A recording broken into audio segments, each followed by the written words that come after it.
tidak jual beli untuk kemaksiatan atau sesuatu yang diharamkan. Dalam berbisnis, Rasulullah Shallallahu Alaihi Wasallam melarang umat Muslim untuk menjual barang sebagai untuk digunakan sebagai kemaksiatan. Salah satu jual beli yang diharamkan oleh Islam adalah jual beli barang yang haram. Jual beli barang haram ini seperti menjual obat-obatan terlarang, minum-minuman keras, makanan haram, atau hal-hal yang berasal dari proses yang juga haram, seperti hasil korupsi, hasil pencurian, hasil pencucian uang, dan lain sebagainya. Jual beli seperti ini merupakan jual beli yang haram karena syarat jual beli adalah niat dan produk yang dijual harus dipastikan terlebih dahulu kehalalannya. Banyak sekali proses jual beli yang melanggar hukum Islam.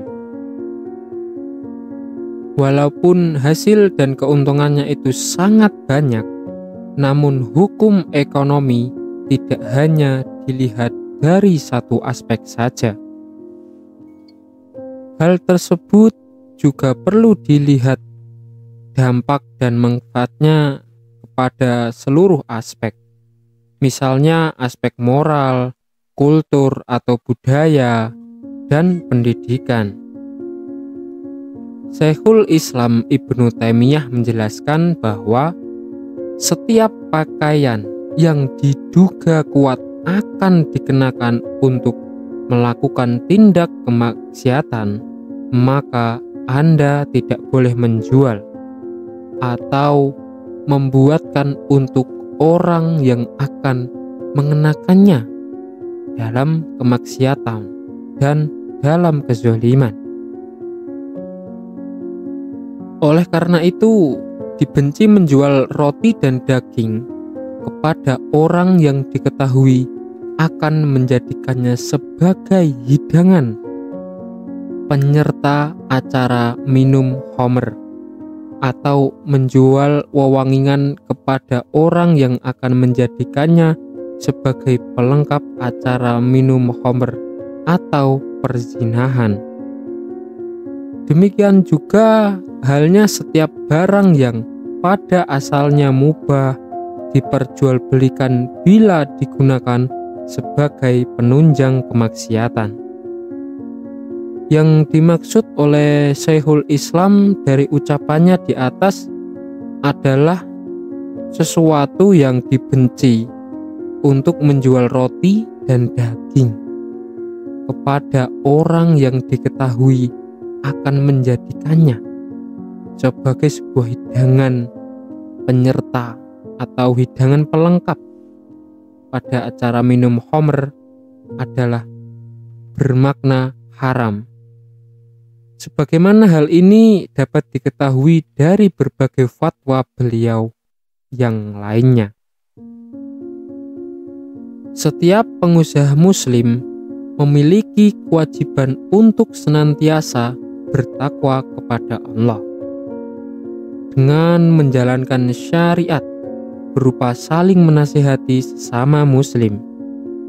Dengan demikian ia tidaklah memproduksi atau memasarkan kecuali barang-barang yang mendatangkan kemanfaatan dan kebaikan bagi umat Islam. Sebagaimana sudah sepantasnya bila seorang pengusaha muslim menjauhi setiap barang yang mendatangkan kejelekan dan kerusakan pada mereka. Ketahuilah bahwa rizki dan usaha yang halal terlalu banyak jumlahnya bila dibandingkan dengan yang haram. Allah Subhanahu wa Ta'ala telah berfirman, "Barang siapa yang bertakwa kepada Allah, niscaya Dia akan mengadakan baginya jalan keluar dan memberinya rizki dari arah yang tiada disangka-sangka. Quran Surat At-Talaq nomor 3 ayat 2. Perlu diketahui bahwa kewajiban nasihat menasihati ini merupakan bukti akan keimanan Anda kepada Allah Subhanahu wa Ta'ala. Dan ada pula Quran Surat At-Taubah nomor 71, Allah berfirman, dan orang-orang yang beriman, lelaki dan perempuan, sebagian mereka adalah menjadi penolong sebagian yang lain. Mereka menyuruh mengerjakan yang makruh dan mencegah dari yang mungkar. Beliau Nabi Shallallahu Alaihi Wasallam bersabda, agama itu adalah nasihat. Dikatakan kepada beliau, nasihat untuk siapa wahai Rasulullah? Beliau menjawab, nasihat untuk Allah, Rasulnya, para pemimpin, dan seluruh lapisan masyarakat Islam. Hadis riwayat Muslim.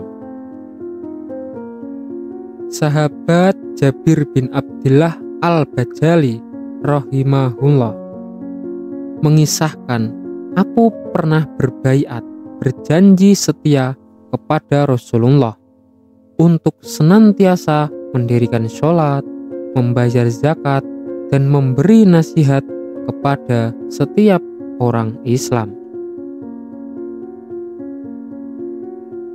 Pembahasan selanjutnya ialah tidak jual beli ketika azan Jumat.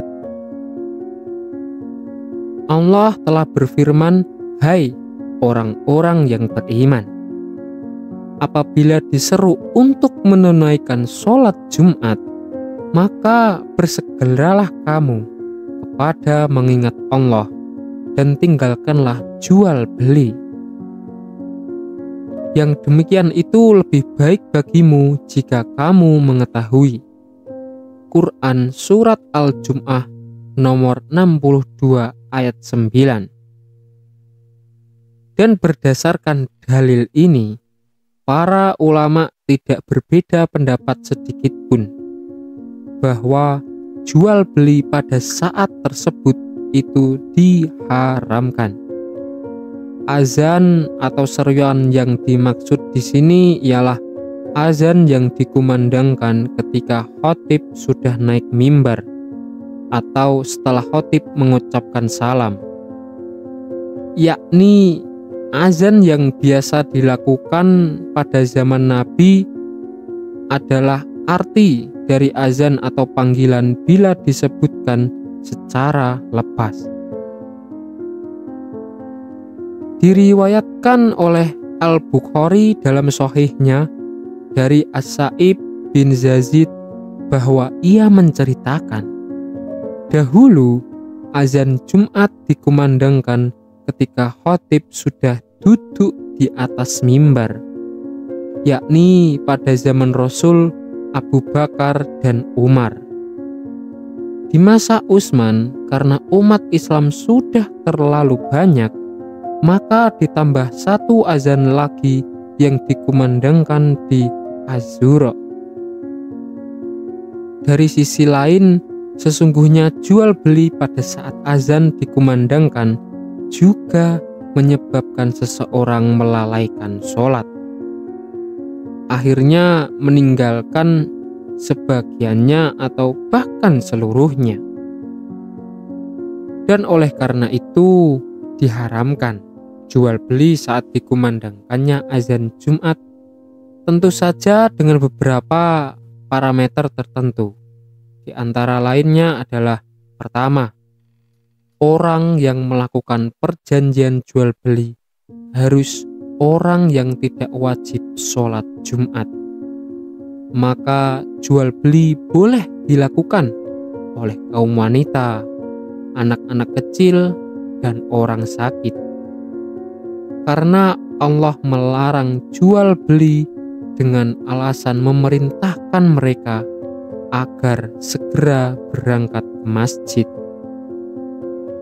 Orang-orang yang tidak terkena perintah tentu tidak dilarang untuk tetap melakukan jual beli karena diharamkannya jual beli itu, yang menyebabkan menyibukkan diri hingga lalai untuk mengerjakan sholat Jumat. Yang kedua, tidak dalam kondisi mendesak untuk melakukan jual beli. Seperti orang yang dalam kondisi darurat harus membeli makanan, menjual kafan untuk orang mati yang dikhawatirkan akan membusuk kalau ditangguhkan. Kalau tidak dalam kondisi yang demikian, jual beli diharamkan pada saat itu. Yang ketiga, orang yang bertransaksi tersebut sudah mengetahui larangan tersebut, karena hukum tidak bisa diberlakukan kepada seseorang yang belum mengetahuinya. Keempat, jual beli itu berlangsung ketika mulai berkumandangnya azan khotbah atau azan kedua. Mayoritas ulama berpendapat bahwa larangan terhadap jual beli pada saat azan berkumandang juga berlaku pada semua jenis usaha lain seperti sewa menyewa, kerjasama dagang, suf'ah, dan sejenisnya yang dikhawatirkan bisa melalaikan dari kewajiban sholat Jumat. Bahkan mereka menegaskan larangan terhadap segala hal yang menyebabkan kelalaian terhadap sholat Jumat seperti menenun selendang, makan, menjahit, memproduksi barang, bahkan juga ibadah-ibadah lain yang menyibukkan. Yang dikhawatirkan juga melalaikan sholat Jumat atau meninggalkan sebagian rukun-rukunnya atau bahkan tidak sholat Jumat sama sekali. Pendapat resmi dari mazhab Hambali bahwa larangan itu khusus untuk jual beli saja, karena disebutkannya larangan terhadap perjanjian jual beli tersebut dan bentuk kegiatan bisnis lain tidak bisa disamakan karena jarang terjadi, sehingga apabila dibolehkan tidak akan menyebabkan orang meninggalkan sholat Jumat, dan dengan demikian tidak bisa dianalogikan dengan perjanjian jual beli. Telah dijelaskan sebelumnya bahwa orang-orang yang tidak wajib sholat Jumat dikecualikan dari larangan untuk berjual beli ketika azan Jumat dikumandangkan. Kalau ada dua orang yang sama-sama tidak berkewajiban sholat Jumat dan itu sedang melakukan perjanjian jual beli, ya tidak ada masalah sama sekali. Namun, kalau salah seorang di antaranya wajib sholat Jumat, sementara yang lain tidak, maka menurut pendapat mayoritas ulama, keduanya itu berdosa. Orang yang wajib sholat Jumat berdosa karena ia telah melakukan perbuatan terlarang. Dan sementara yang tidak diwajibkan sholat Jumat berdosa karena ia menolong orang lain berbuat dosa.